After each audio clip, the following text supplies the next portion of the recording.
go to questions and answers afterwards. I'll bring back, I'll take this off and bring it Yeah, back. I mean, it'll be more discussion. Yeah. I don't think. Out of 8 billion people in the world today, about 17 million are Jews. That's just 1 out of every 500 people. Understand Judaism and Jews, the history of anti-Semitism, and how it manifests today.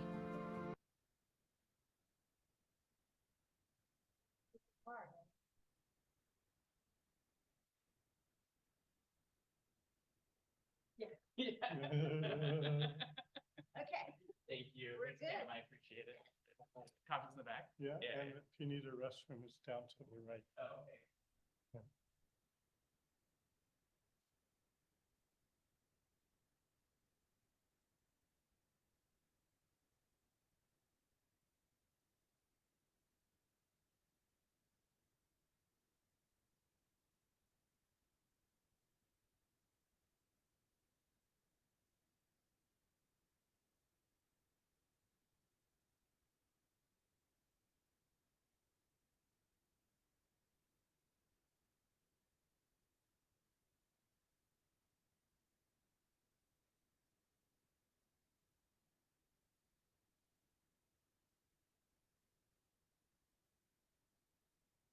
You need a voucher for this afternoon?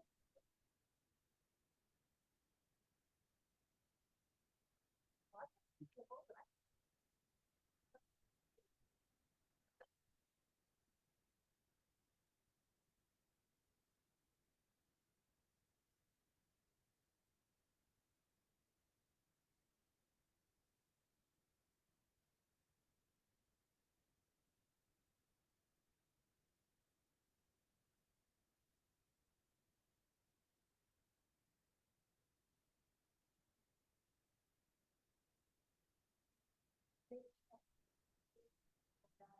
Created quote and from the grade. It was this year that we remembered one in basketball and one in football.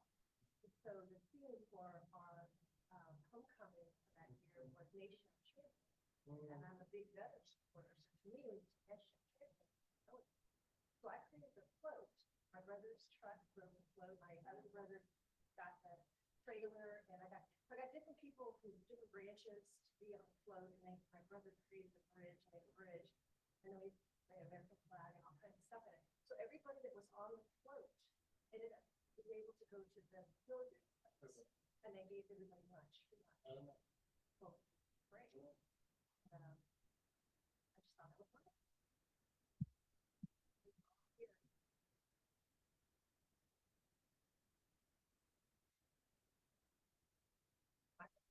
fun.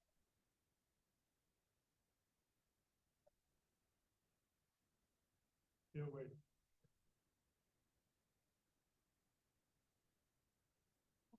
And I can move the panel. Yeah, take it out. Nice setup.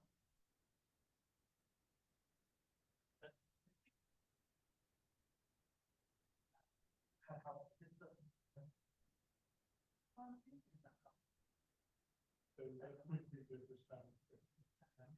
Very well. You know, there's some, the forward even came from Cornell. It was virtual. Oh, okay.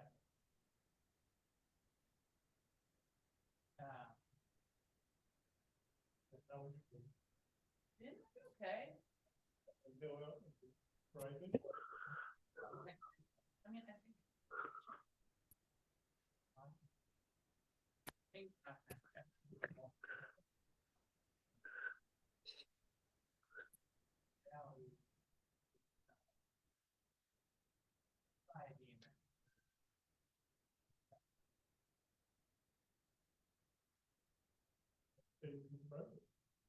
yeah, you don't know how much of an impact that had.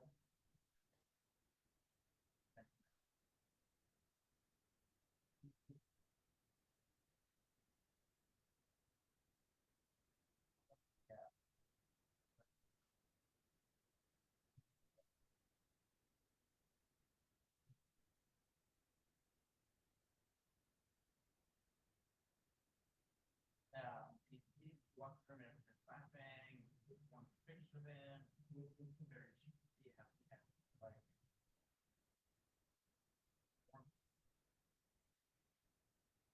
Good morning. I remember that the Hillel building. Quite Bill expensive. Nye, we just got one. We just got that. Use it for That's why I haven't seen it. So, okay. other So, activities. that's perfectly fine. Not a problem with me.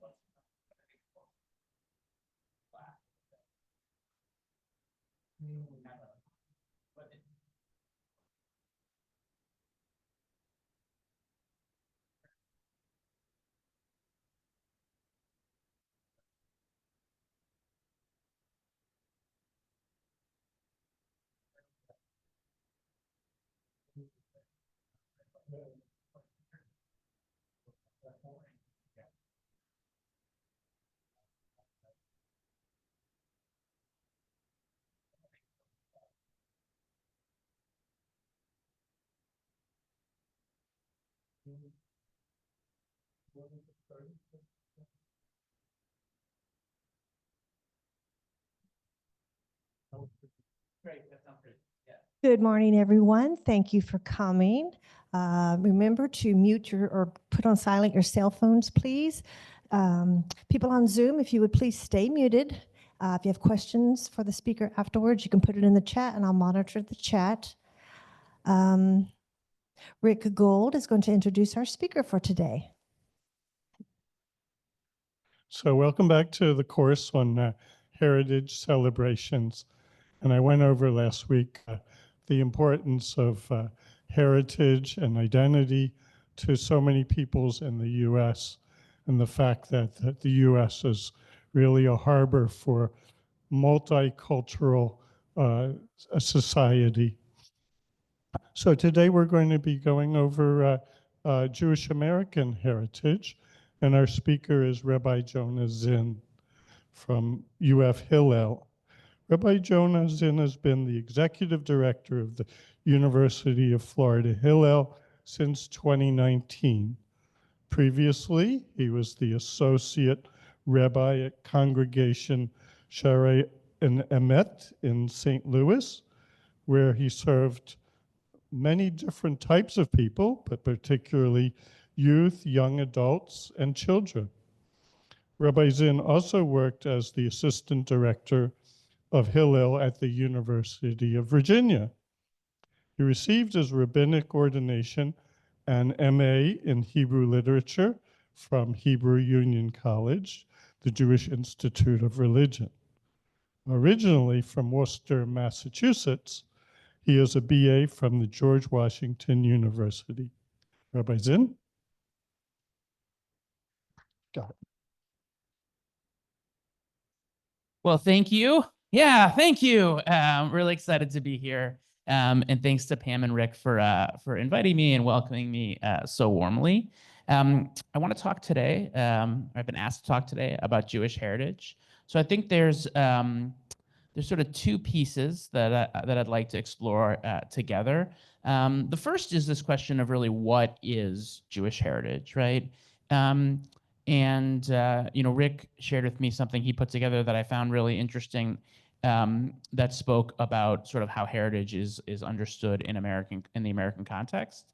And I think for Jews, it's an interesting question because while we don't use the language of heritage, we very much speak about the idea in terms of identity, tradition, and things like that. So I want to start just by talking about what actually is what makes up that Jewish identity for so many different people, recognizing that it's diverse and multifaceted, and then have a conversation a little bit about that and also how it manifests itself in the American context, and speak a little bit about Jewish American Heritage Month as an example of how Jewish heritage has manifested itself in America.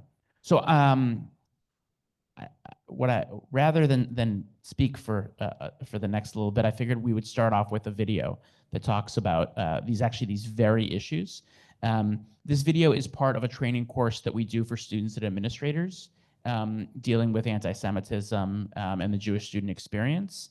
And it's designed to really create a baseline of knowledge about Jewish identity, recognizing that for most Americans and most people, they have some understanding, but it is largely shaded by their own understandings of their identity and superimposing the frames that they use when they think about their identity on Jewish identity. And this is designed to help broaden the way people understand what it means to be Jewish. So we're going to start with this, and then hopefully we can have some conversation. So I'm looking to you to be active participants, and I'm looking forward to that.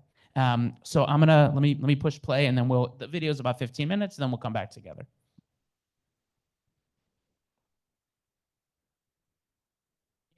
Sure, whatever you think's best. Out of 8 billion people in the world today, about 17 million are Jews. That's just 1 out of every 500 people. Judaism is the world's first monotheistic religion, and it's much more than a religion. Jews are also an ethnicity, culture, people, and nation. Judaism is different from universal religions like Christianity, Islam, and Buddhism, which center primarily around a set of religious beliefs. Some would describe Judaism as an ethno-religion, meaning a group of people who share an ethnic and religious background. So while many Jews identify with Judaism as their religion, others may consider themselves ethnically and culturally Jewish. In fact, 40% of American Jewish adults under 30 say they are either atheist, agnostic, or of no religion. Importantly, the idea that Judaism is only a religion is actually just a couple hundred years old, pretty recent given that Judaism began about 3,500 years ago. To get a better sense of what being Jewish looks like in practice today, let's look at how Jews experience the most widely celebrated Jewish holiday, Passover. Passover centers around a Seder, a large meal at home with family and friends and various traditions. During the Seder, Jews retell the foundational Jewish story of the liberation of the ancient Israelites from slavery in Egypt and their journey as a people back to the land of Israel. About 70% of American Jews celebrate Passover, and customs vary across denominations, geographies, and families. The holiday traditionally involves an elaborate house cleaning to purge all leavened food, and 8 days of celebration that include only eating specially prepared foods, including matzah. Some Jews celebrate the Seder with its religious rituals, but don't observe any other aspects of the holiday. And still others enjoy Passover as a purely cultural experience, like a Thanksgiving meal, with annual traditions but no religious content. About 30% of American Jews don't celebrate Passover at all. These Jews may not identify with any religious aspects of Judaism, and may center their Judaism around things like Jewish ethics, literature, food, art, or music, how they're involved in their communities, or as a part of their family history. If you took a snapshot of different Jewish people on Passover, you'd see tremendous diversity. Jews have been diverse for millennia and are becoming increasingly so over time due to thousands of years of migration, cultural integration, and a tradition that offers the opportunity for those who choose to become Jewish. And younger Jews increasingly identify as Jewish and, meaning they hold both Jewish and other identities, and are creating increasingly integrated selves and diverse Jewish communities. About 15% of American Jewish young adults define themselves as non-white, including many who self-identify as Jews of color, and nearly half the Jews in Israel are of Middle Eastern or North African descent.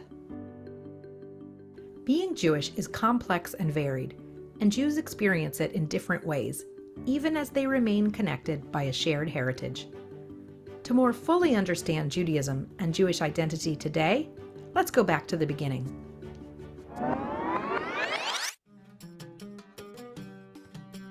The Jewish people's origin story is told in the 5 books of Moses, the Torah, and the other 19 books of the Hebrew Bible, which Christians sometimes call the Old Testament. Like Christians and Muslims, Jews trace their origins to Abraham. According to biblical tradition, Jews descended from Abraham's son Isaac. and his son, Jacob. The descendants of Jacob, who was renamed Israel, formed a set of tribes, the ancient Israelites. Around 1000 BCE, these tribes united to form the Kingdom of Israel, located in the land of Canaan, home to some of the earliest ancient civilizations. Around 928 BCE, that kingdom split. The northern kingdom of Israel was conquered by the Assyrians, and the 10 Israelite tribes living in the north were exiled. Some Jewish communities today trace their roots back to these lost tribes.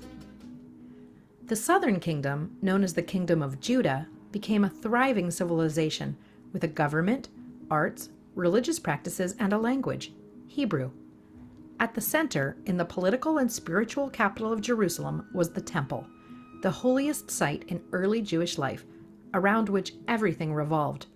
The Temple site, the city of Jerusalem, and later the whole region, were known as Zion, or Zion. Jerusalem later became an important site for Christianity and Islam as well. In 586 BCE, the Babylonians conquered Jerusalem and destroyed the temple, exiling most Jews to Babylon, modern-day Iraq, and creating the Jewish diaspora, Jews living outside the land of Israel. 50 years later, Jews began returning, rebuilding the temple and regaining autonomy. 600 years later, the Roman Empire conquered the land, destroyed the temple and Jerusalem, and killed, enslaved, and once again exiled its Jewish inhabitants.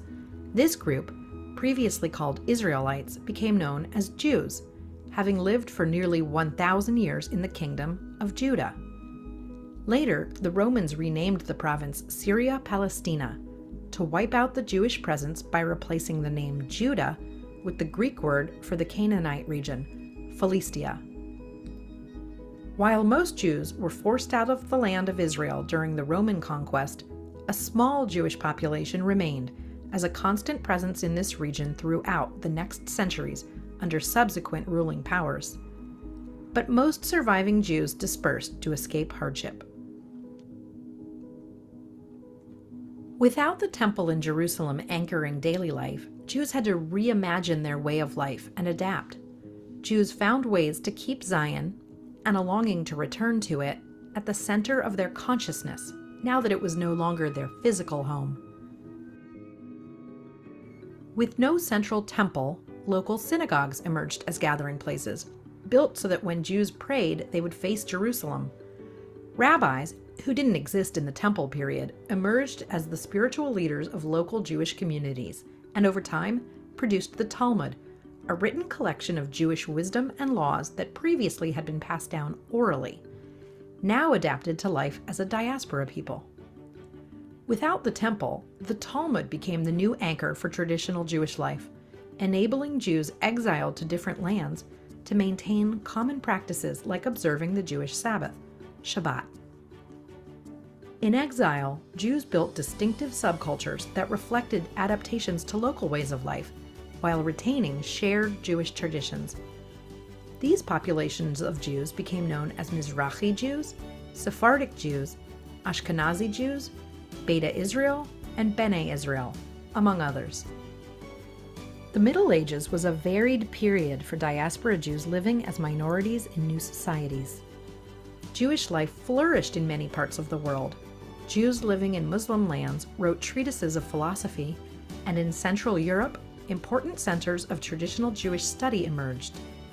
New Jewish languages, literature, and music emerged, reflecting engagement with local cultures. Simultaneously, Jews in medieval Europe were often subject to restrictions on where they could live and work. At times, waves of anti-Jewish hatred led to brutal violence against Jews in Europe, as well as episodic persecution in the Middle East and North Africa. Many Jews fled persecution in the Middle Ages, some of whom returned to the land of Israel. For example, following the expulsion of Jews from Spain in 1492, some Sephardic Jews made their way to Tzfat, which emerged during this time as a center of Kabbalah, or Jewish mysticism, which it still is today. With the rise of the Enlightenment and the new ideal of equality under the law in Europe, Jews sought and often gained equal rights, as well as new levels of social and professional acceptance. But greater integration also brought a severe backlash, heightened anti-Jewish hatred. Jews who had seen themselves as equal citizens found themselves targeted as others, unable to integrate in the ways emancipation had promised. Numerous Jews immigrated to the United States and Canada during this time, and many Jews, unable to find acceptance in their home countries, took up a movement for self-emancipation. They were desperate to live free from persecution and to exercise autonomy over their own lives. Growing numbers of Jews looked to their ancestral homeland in the land of Israel as a place where Jews might be able to live fully and freely. The 1880s saw an increase in Jewish migration to Ottoman-controlled Palestine, mostly from Europe, but also from the Middle East and North Africa, specifically Yemen and Morocco. The desire to live freely as Jews in the land of Israel, or Zion, evolved into several strands of Zionism. Some thought Zionism should center Jewish cultural revival. Others focused on religious redemption, while labor Zionists aimed to create a socialist society. The most influential approach proved to be political Zionism, which had two important goals. First, the liberation of the Jewish people, to live free from anti-Jewish oppression and shape their own destiny. And second, the gathering of diaspora Jews who could form a sovereign state with a Jewish character in a portion of the Jewish ancestral homeland of Israel. After World War I, as many European empires expanded, the British and French gained power over Middle Eastern lands that had been controlled by the Ottoman Empire for 400 years. And in 1922, the League of Nations approved British rule over Palestine. In the 1930s, anti-Semitism took on unprecedented ferocity and violence, ultimately leading to the Holocaust. From 1933 to 1945, Nazi Germany murdered 6 million Jews, over 1/3 of the worldwide Jewish population, and millions of others, including hundreds of thousands in other targeted minority groups. During the same period of time, in colonial North Africa, thousands of Jews were imprisoned in more than 100 labor camps, and violent anti-Jewish riots occurred in Algeria, Iraq, and Libya. The unprecedented violence perpetrated against Jews in the first half of the 20th century gave greater impetus to calls for a Jewish homeland, where Jews could be safe from persecution. In 1947, the United Nations passed Resolution 181, acknowledging the end of British control of Palestine and calling for the creation of two separate, independent states, one Jewish and one Arab, aiming to accommodate the national interests of two distinct populations living in the land. Based on the UN vote, in 1948, Israel declared statehood. Both the UN partition plan and the establishment of Israel as a state were rejected by local Arab leaders and those in neighboring countries. This led to the First Arab-Israeli War, also known as Israel's War of Independence. Israel succeeded in defeating the Arab armies, and armistice lines were drawn with each neighboring country. Israel began the process of building the new state, bringing an end to the Jewish refugee crisis. But the war also led to the displacement of Palestinians, and the lack of a Palestinian state is a problem that remains unsolved. When Israel achieved statehood, it welcomed Jews from all over the world, providing a home for those longing to live in a sovereign Jewish state, and a safe haven for hundreds of thousands of Jewish refugees with nowhere else to go. Jews who survived the Holocaust came from Europe, and in the years following, over 800,000 Jewish refugees from 9 Arab countries moved to Israel as violence and hostility against Jews spiked in those countries. Flourishing Jewish communities, millennia old, effectively ceased to exist. In the late 20th century, Jews escaping persecution in the Soviet Union and Ethiopia also made their way to Israel. As a result of the political upheaval of the 19th and 20th centuries, Jewish population centers completely shifted. Jewish migration patterns led to Israel and North America becoming the two largest Jewish population centers. Today, there are approximately 8 million Jews in North America, about 2% of the population. The North American Jewish diaspora experience has been exceptional in many ways.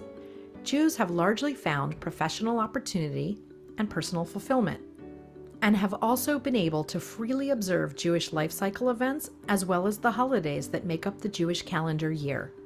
New, innovative expressions of Jewish life have emerged, and multiple religious denominations have blossomed. Educational and communal institutions have flourished, as have ethnic, cultural, social, and social justice organizations. Young Jewish adults are at the forefront of Jewish innovation, creating increasingly diverse and inclusive Jewish communities. And yet, anti-Semitism has always been and continues to be part of the North American Jewish experience. North American Jews long faced restrictions on where they could live or which social clubs they could join, and official quotas limiting the number of Jews in universities weren't completely dismantled until the 1960s. Now, once more, anti-Semitism is on the rise.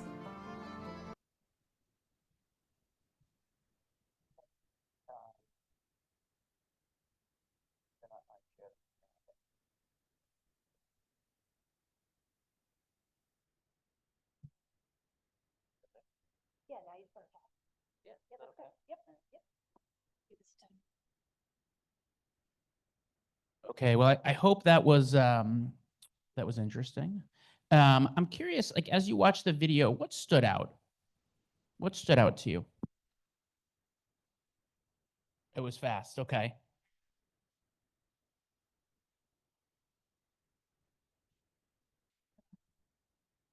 And how I wished I could take notes faster. Okay. Well, we'll send it to you so you can watch it again. How does that sound? Great. Yeah, we'll send it to you. It sounds really good. Was there anything in particular that's Anybody has an outline or something, I need the information. okay? Well, we'll share it with you so you can watch it again. But I'm curious if there was anything that stood out as we were watching. Yeah, in the back, right? Yeah, so the persistence of anti-Semitism, right? So when you think about Jewish identity, right, one of, I think, the defining characteristics of the Jewish experience is the experience of oppression, right? Dating back, to before the common, right before even the birth of Jesus and the emergence of Christianity, right? You see that as being like an ongoing trend, and I think, look, when we look at this moment in history that we're in right now, part of what makes this moment particularly challenging is we've been in a period where that had seemed to wane, particularly for young people, right? Not to say that there has not been anti-Semitism. We've experienced it certainly in society. Just thinking of the experience of young people, which is the population which I primarily deal. That's why the video is so fast, right? It's designed for younger folks. So, but they've grown up in a period, and I think this is true of most American Jews today, or Jewish Americans, pick your language, that their experience of anti-Semitism is not as pronounced in the most vitriolic sense as it had been historically, right? The idea of Jews being, for example, physically assaulted is something that is, fortunately, has waned in recent decades. Not totally gone, but waned in recent decades. For example, before October 7th, in the 10 years before October 7th, Hillels across the country measured less than 10 instances of physical harassment or assault on college campuses in a 10-year period. Over the past year, we've seen over 70 examples of that, physical assault based on Jewish identity. So it gives you a sense that things have changed lately. And I think that the role that anti-Semitism plays in Jewish identity had receded even though it had been a constant theme, it had receded until recently. And when you talk to folks, whether it's folks here, people your Jewish friends, certainly when you talk to a lot of young people, they will say that it didn't really register as part of their motivations for being Jewish in such a significant way until recently. And now it has become, for some, like the idea of a coming over oppression, standing up to anti-Semitism, has become much more of a defining characteristic. So I definitely think that it's an important takeaway. What else stood out? Yeah, I mean, say more about what you mean by shame. So Pat said the shame of anti-Semitism. A little bit more about what you mean. No, it just, I feel shamed by when I think of the way the Jews have been treated throughout history, and especially when you think of the Holocaust. Yeah. I think like as a person of, as a moral person, right? I think there's a lot of folks that look at the experience, the Jewish experience, and say, no people should be treated that way, right? And I think that is, that sort of feeling of sympathy and empathy is really important, right? In terms of thinking about Jewish identity. And I think also when we think about the sort of counterpiece to that, right? Some of it is about recognizing that. And the other question is okay, so like you don't want to live an existence that's solely rooted in this experience, in this sort of negative experience, right? So what's the counterpoint to that, right? And that's part of, I think, maybe what we'll talk about as well. Yeah, please. Yeah, so I think it's a really interesting question, right? In terms of we think about Jewish identity, right? The observation was the central role Israel plays in Jewish identity, right? Which I think is another, when we think about, right, Jewish heritage, right? It's an interesting piece. There's lots of research out there that suggests something like 90+% of American Jews see themselves as Zionists, right? So for most Jews today, Israel plays a role in their Jewish identity. And I think when you look at it historically, you've seen the role that it plays evolve over time. There was a period where, for much of Jewish history, right, almost, let's say, if we want to say, the first several thousand years of Jewish history, or maybe let's say the previous 2,000 years of Jewish history, up until really the establishment of the modern state, it was sort of the idea of Israel was a spiritual longing, right? It wasn't really necessarily a practical idea, but it was this sort of aspirational idea that Jews could have their own land and be a free people, right? No longer sort of subservient to the host country that they lived in, right? There were periods of Jewish autonomy in the biblical period, but since the destruction of the Second Temple in 70 CE up until the creation of the State of Israel, that almost 2,000-year period, there was really no experiences of true Jewish autonomy.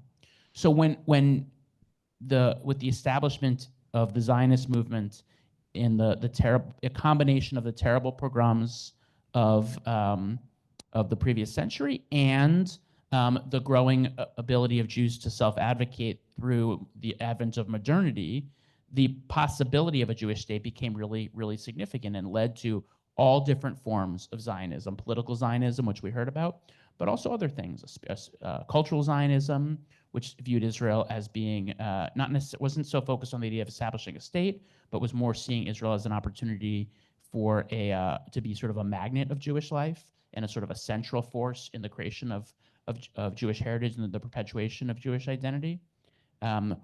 Some aspects of Zionism that emerged were a labor Zionist movement, this idea of not focused on the political infrastructure of a state, but the building a state largely through work in agriculture and farming.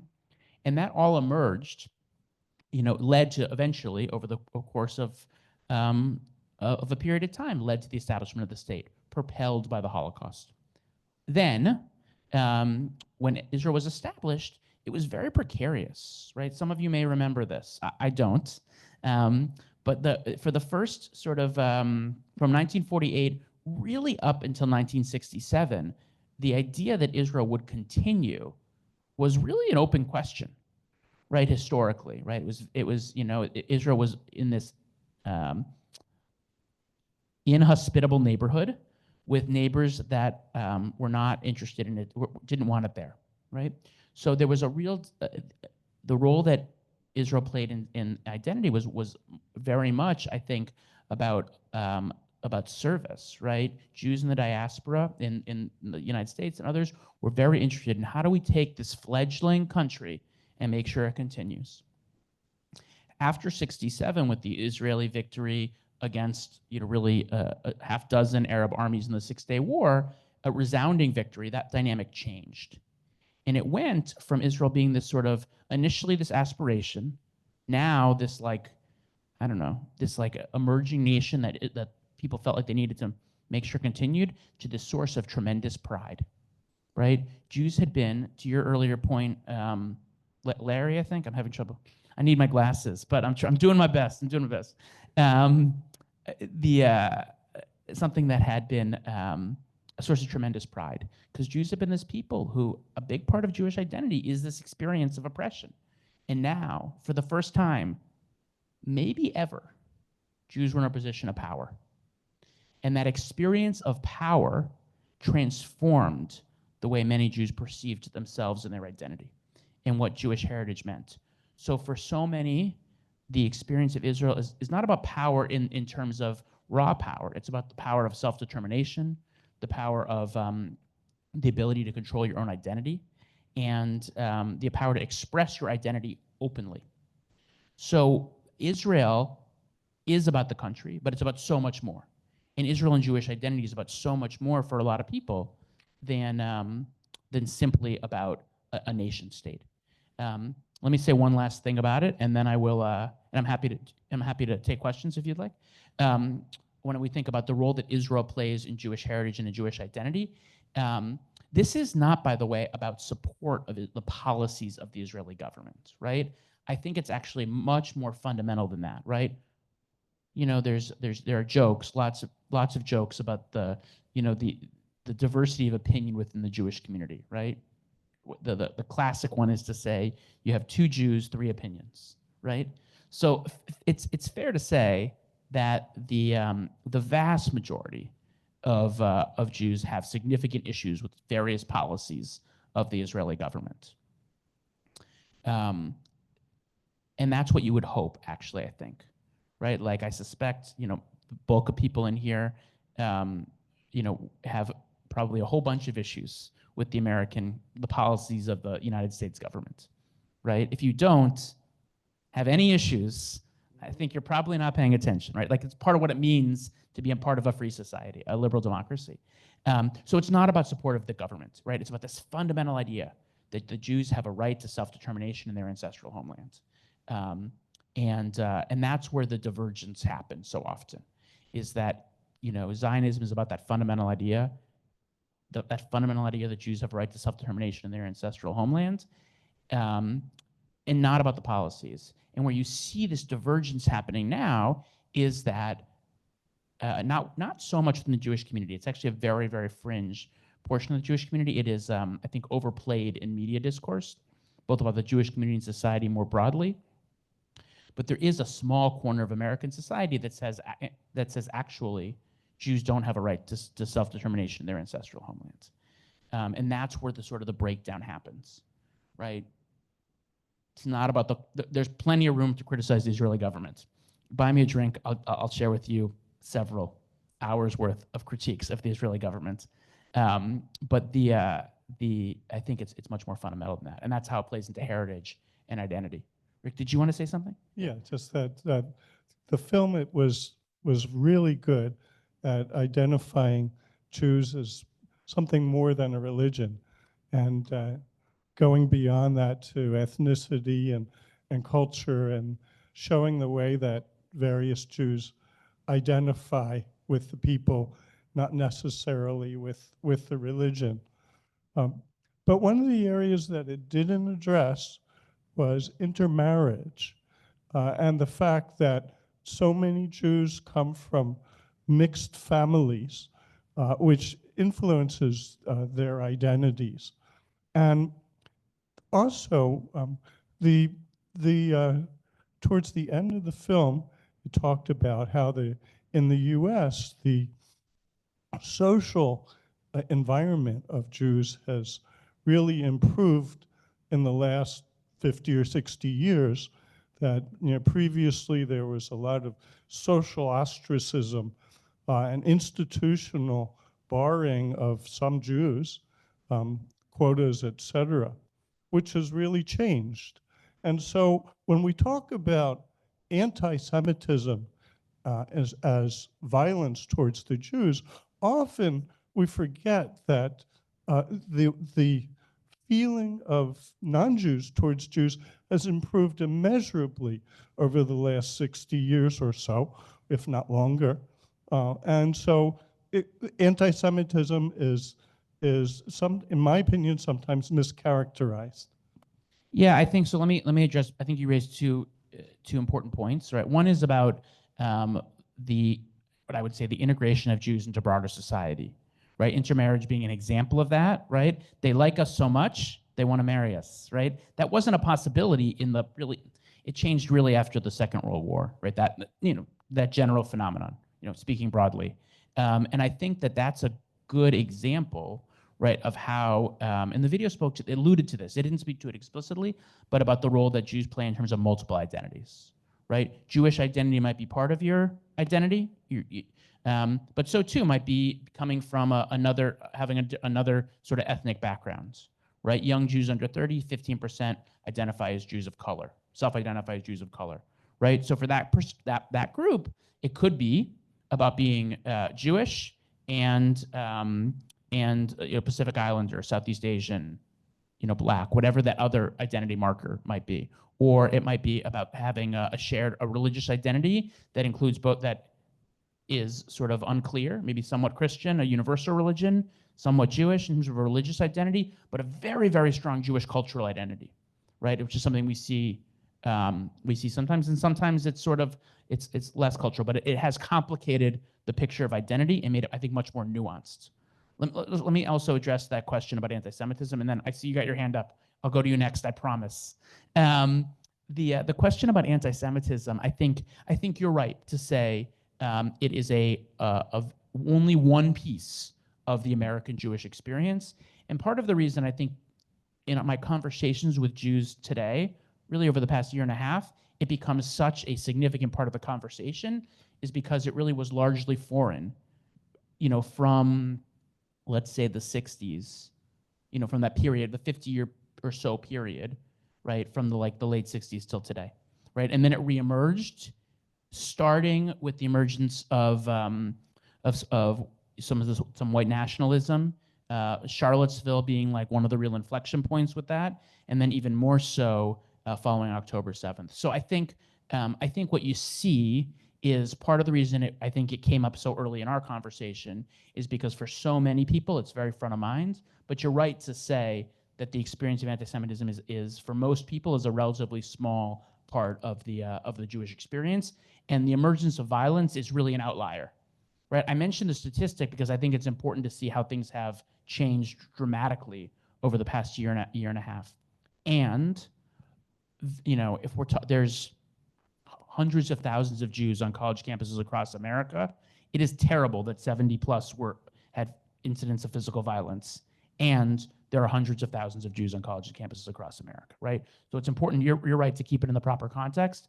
I think far more common when we think about the experience of anti-Semitism, it's the experience of social isolation that Jews experience, not being understood by their peers, experiences of, just to give you an example that I hear a lot, a type of example I hear a lot is, we spoke about how Israel plays a significant role in Jewish identity. So after October 7th, a lot of young people were very upset, right? They saw this attack on Jews. It affected them deeply because of their sort of innate connection to the people of Israel and to their Jewish brethren. and their non-Jewish friends who they love and are in deep, deep relationship said something to them to the effect of, I don't understand why you're so upset. You're not from Israel. You don't have any family there, right? And it's just this disconnect between the lived experience of Jewish identity and the way people perceive it, right? It gets back to sort of this question of ethno-religion, which is to say that from when we think about Jewish identity, most Americans see it through a Christian lens. So Judaism is another, for them, Judaism is a universal religion, just like Christianity or Islam. For Jews, because of this idea of an ethno-religion, it's far more nuanced than that, and that makes it, I think, difficult for often people to relate to Jewish identity and to Jews. So part of what we're trying to say here is help people understand that it actually, the religious piece, as the video points out, is actually, particularly for young Jews, is often not the dominant connection. It's often about whether it is an ethnic or cultural or other connection that is the dominant way they express their Jewish identity. And that's part of what we see in terms of Jewish holidays, right? Jewish holidays are viewed as religious occurrences, right? Religious celebrations. And as the video points out, for most Jews, maybe not most, for many Jews, let me say for many Jews, the religious element is only one piece, right? But there are others, particularly ethnic and cultural elements that may be, or family elements that may resonate far more significantly, which is different than the sort of way people think about identity. I would argue that actually for a lot of Christian holidays, it probably is the same, even though it's a religion, that much of the observance of Christmas is about American identity, not about Christian identity, but I'm not here to speak about Christianity. In the back, yeah. Did you have something you wanted to, you had your hands up earlier. Oh, you did, okay. I'll get to you next, I'm sorry. Yeah, go ahead. Yes, good morning, Rabbi. Ted Wasserman. Yes, the current events are really vitally significant in the Jewish history. For 2,000 years after the Romans, Jews wandered the globe, literally, from one country to another, being kicked out of one country after another, persecuted and being second-class citizens at best. Now, the advent of the State of Israel, we saw in its first 20 years until the 67 war that it was teetering on very existence. And it has become militarily strong, and we can take pride in that. But on October 7th of last year, of the year before, things changed a little bit.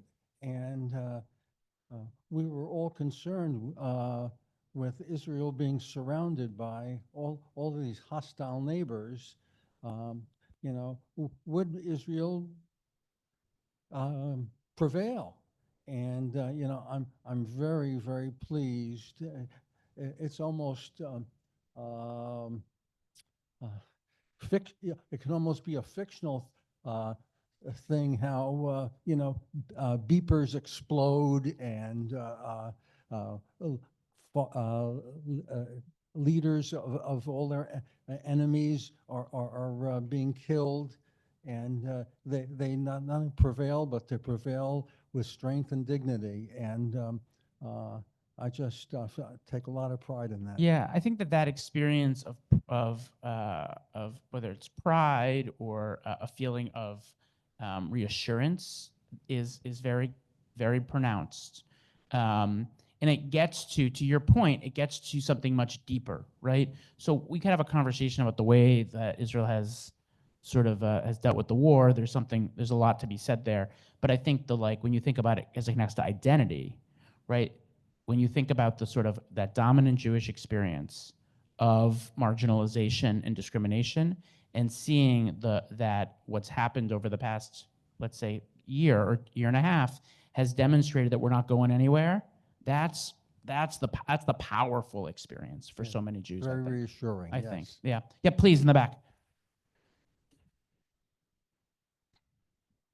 I think the average American is hugely ignorant about what constitutes Judaism and Jewish people. I think most people have not had any experience in learning about Judaism as they are growing up in the elementary school, high school, college. So their ignorance is what allows them to be persuaded by the media about being anti-Jewish or whatever. And I think different kinds of people take from the Jewish culture what it is in their own culture that they admire. So I want to tell you a story. This is a friend of mine who married a white person. And this was in their family, a no-no. But the mother of this potential bride said, well, at least he's Jewish.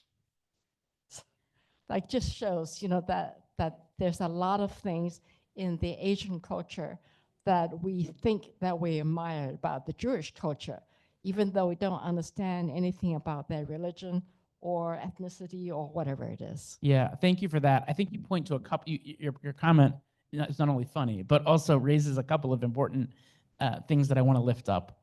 Right. One is this notion that one of the challenges when you think about Jewish identity is that most Jews in the United States can pass as white, and that creates a dynamic where they don't actually need to sort of disclose their Jewish identity, right? They're able to sort of be Americans in public, sort of this anonymous, celebrate this sort of anonymous general American culture, and then keep their Jewish practice and their Jewish identity to be something that is sort of personal and in the home, right? And I think that is, for a lot of people, when we think about their identity, that's very much how they have related to Judaism, right? In terms of their Jewish identity. It was one aspect, but it wasn't always something that they disclosed. As time has gone on, people have become more comfortable disclosing their Jewish identity, particularly in the post-67 period, as a result of the emergence of the civil rights movement and other phenomena in American culture, multiculturalism that emerged in the 80s and 90s as being an American value. People became more and more comfortable disclosing their Jewish identity and celebrating it openly. Part of what has changed is that is now an open question. Should I be comfortable celebrating my Jewish identity publicly, right? So that's one of the interesting, I think, aspects to it. The other piece that I think is really interesting that you shared is this idea that most Americans, and I think you're right, are largely ignorant about Judaism. And I think that there's a lot of reasons for that. One of them is there aren't very many Jews, right? It's 2% of the American population. Now, the amount of time people talk about the Jews, you would think we were like, 50% of the American population. But it is that it's something that often gets lost in the discourse, is the reality that most Americans will never meet someone who is Jewish. And as a result, their ability is like their understanding of Judaism is from the anti-Semites in Seinfeld. Like, that's it, right? Maybe other pop culture pieces too. Not only Seinfeld. Young people have no idea what Seinfeld is, so that dates us all. But my point is only to say that that idea of ignorance is a major challenge. And I think part of what American Jews have tried to do is to center the Jewish experience within the context of, or maybe not center, but include the Jewish experience within the broader American experience, right? That's one of the reasons that you see pushes towards classes in world religions, for example, at the high school level, or mandatory Holocaust education that creates the opportunity to discuss issues of Jewish identity. There's a couple of challenges with that I'll just highlight. One is that Holocaust education has evolved to be overly universalized. So it increasingly doesn't focus on the experience of Jews, but on these universal lessons. So some of the Jewish community's attempts to sort of educate the broader community about the Jewish experience have not been as effective as they I think had hoped. And even things like like Jewish American Heritage Month, which is I think what I'm supposed to talk about today. That has also evolved, right? First of all, I'll make a personal disclosure. After Rick asked me to speak, I'm familiar with Jewish American Heritage Month, but I wasn't sure if it was May or June. So like it's a new phenomenon. It started, it started in the early 2000s as a month, but 2004. But it was or 2000 maybe 2005. But it was it is sort of this. It's not a huge piece of Jewish identity. Let's just say that, right? And for most Jews, when they want to sort of celebrate Jewish identity in American culture, they're focused on how do we use Jewish holidays as opportunities too. But to your point, like you only get that if you know a Jew, and a lot of that gets missed. Other comments. What else stood out to you? Larry, you want to go? Go ahead.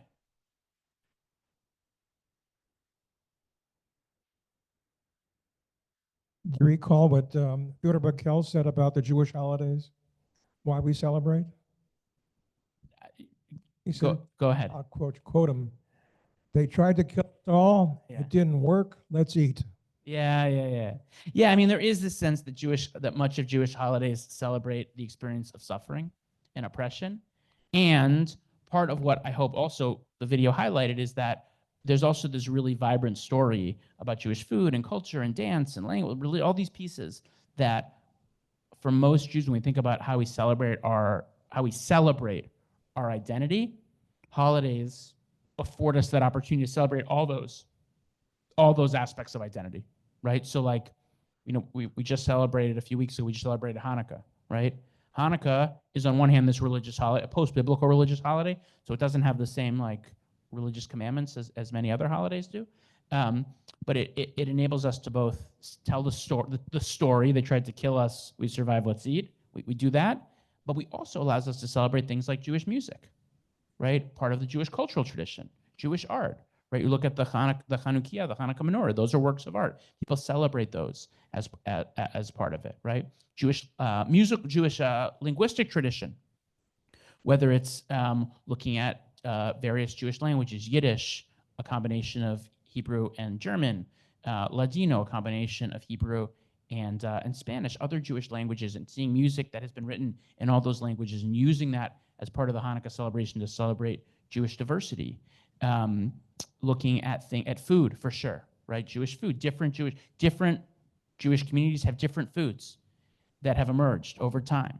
So using a holiday as an opportunity to embrace all those different aspects of the Jewish culinary tradition, right? Those are all ways I think that Jews sort of celebrate, and many more, the ways Jews celebrate. The Jewish literary tradition, right? Looking at stories that have been written about, not the story itself, right? There's the story itself that dates back, 2,200 years, right?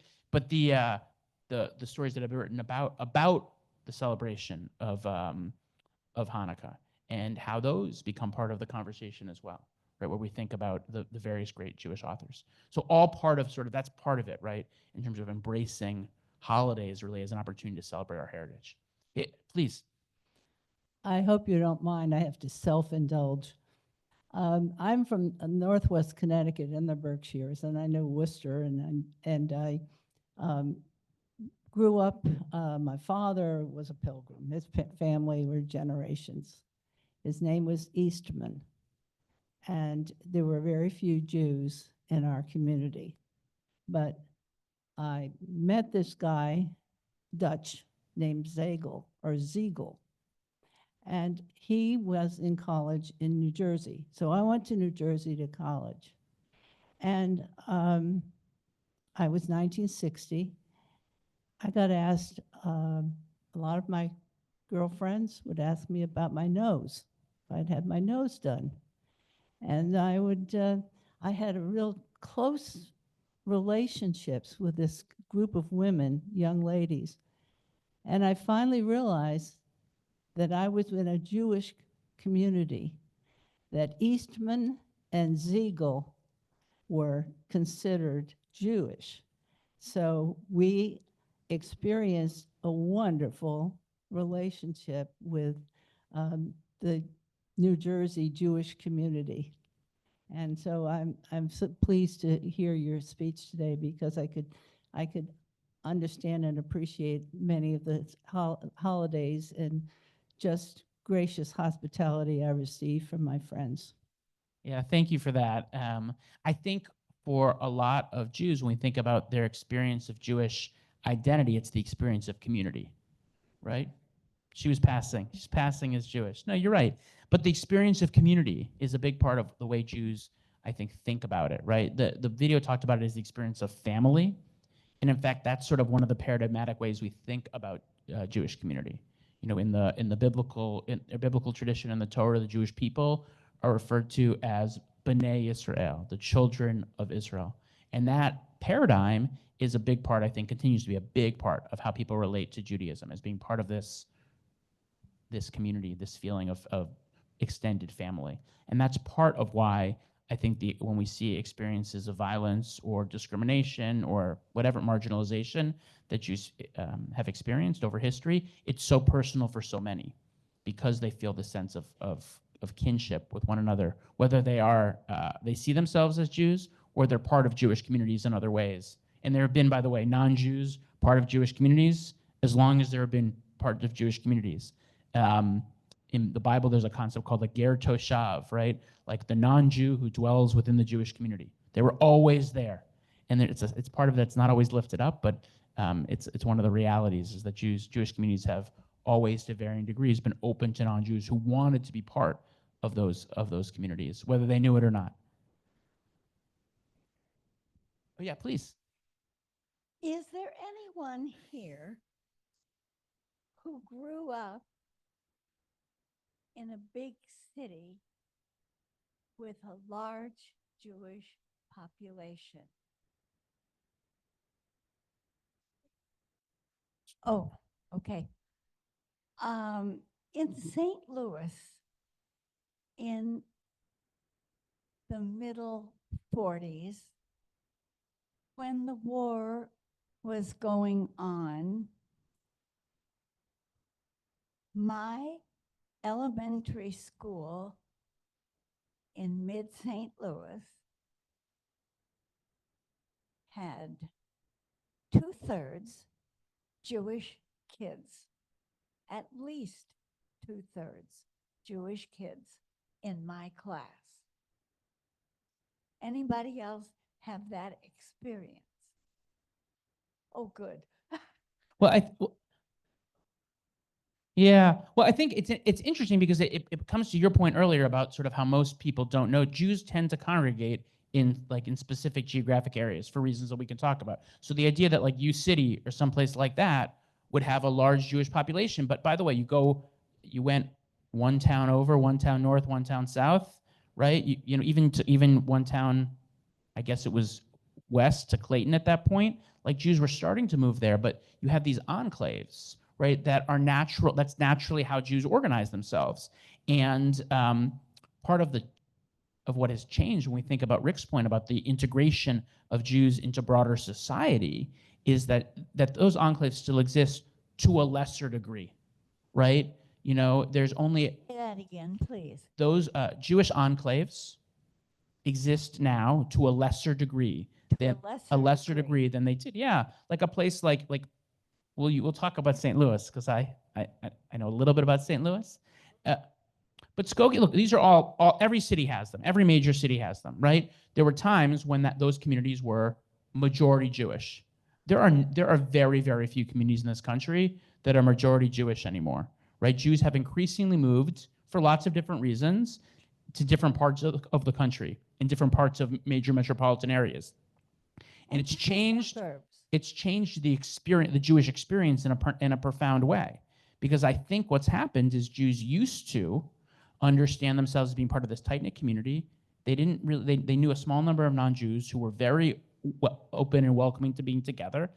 And they may have faced anti-Semitism from the external, but in their closest, most intimate environments, they didn't experience that. As Jews have moved to different communities and spread out more, and there's less Jews, more and more are experiencing what it means to be a minority, and that has changed, I think, in ways that have been largely positive, but also come with some challenges. The experience of Judaism, that and the way that they sort of understand what it means to be part of a community. It certainly has resulted in things like increases in intermarriage, right? If you're living in U City, everyone you go to high school is Jewish. Like, you're not going to meet a non-Jewish partner because none of them go to the school with you, right? Like, it's just the reality. But as you're living, as you sort of spread out, it changes that, and it has helped to integrate Jews into the broader society and created a really, I think, a motivation for educating the broader community about the Jewish experience. So that experience is definitely part of what it means to be Jewish today. Well, that's just a tiny bit of what I'm trying to say. Is it not working, or hold it closer? Okay. In this experience of my elementary school, which went to 8 grades, we had boys going to Hebrew school from 4 o'clock until 7, almost every day. It was hard for them to get their homework done, but everybody knew it and understood it, and the teachers did too. On Jewish holidays, they're out of a class of 36. There might be 14 of us in the classroom.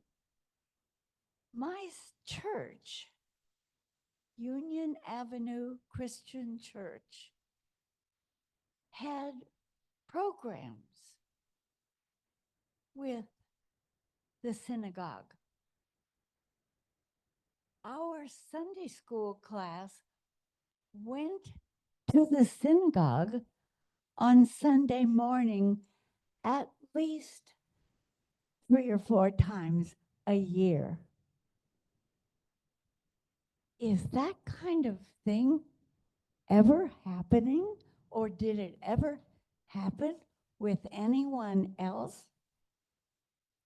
Well, let me just, I thank you for that. I think that the experience of non-Jews living in Jewish enclaves is very different. And the experience of Jews living in Jewish enclaves is very different. So when we think about Jewish identity, one of the things that informs people's understanding of their identity is the context in which they were raised and in the environment in which they grew up. And I think when we think about like what it means to celebrate Jewish heritage, right? There are some places that like naturally, because of the nature of the communities, celebrating Jewish heritage is a natural element of that community. You go to Boca Raton, some of you may have heard of it, right? Like the Christmas tree is like off to the side and the Hanukkah menorah is in the center, right? Like, it's a different cultural environment than you have in much of America, where there's really no reference to Jewish identity in a significant way, right? So I just think that I think that so much about how you relate to your identity is about the geography and where you were raised. So your point is really well taken. Let me speak for, I think I'm done, right? Oh, Yeah. Am I? no. Okay. Let me just speak for 2 more minutes, if that's okay, about American Jewish Heritage Month, because I don't want to get in trouble here, right? So it's the origins of this, right? It dates from, there was this week that existed starting from 91, and it really is about celebrating the contributions of American Jews to the United States, right? Looking at the idea of the month comes from a very successful celebration in 2004 of 350 years since the arrival of Jews to what was then New Amsterdam. And it went really well. So like, oh, we should make it a month. And it's interesting because it's focused very much on this like idea that this trying to assert this narrative that Jews have played an essential role in the development of America. And I think you can look at that and see the major role that Jews have played in creating the United States as we know it today. There's a certain population for whom that is very compelling, right? Think this idea, I think there is only a certain population for whom that is very compelling. And that's part of the reason I think we haven't seen this idea of American Jewish Heritage Month become such a significant sort of part of the American experience, is because the reality is that way of seeing Jewish identity through the success of fellow Jews and the country is for many people sort of not a dominant driver of their identity. And it's an interesting, I don't know, maybe it's not interesting, it's interesting to me, an interesting sort of way to think about how we celebrate identity. In that, looking at the success of other Jews and their contributions to American society is probably not the primary driver of identity for most people. And it's just interesting to see how that has evolved as a way that America has chosen to lift this up. Rabbi, Yeah. In Philadelphia, there's a museum, the American.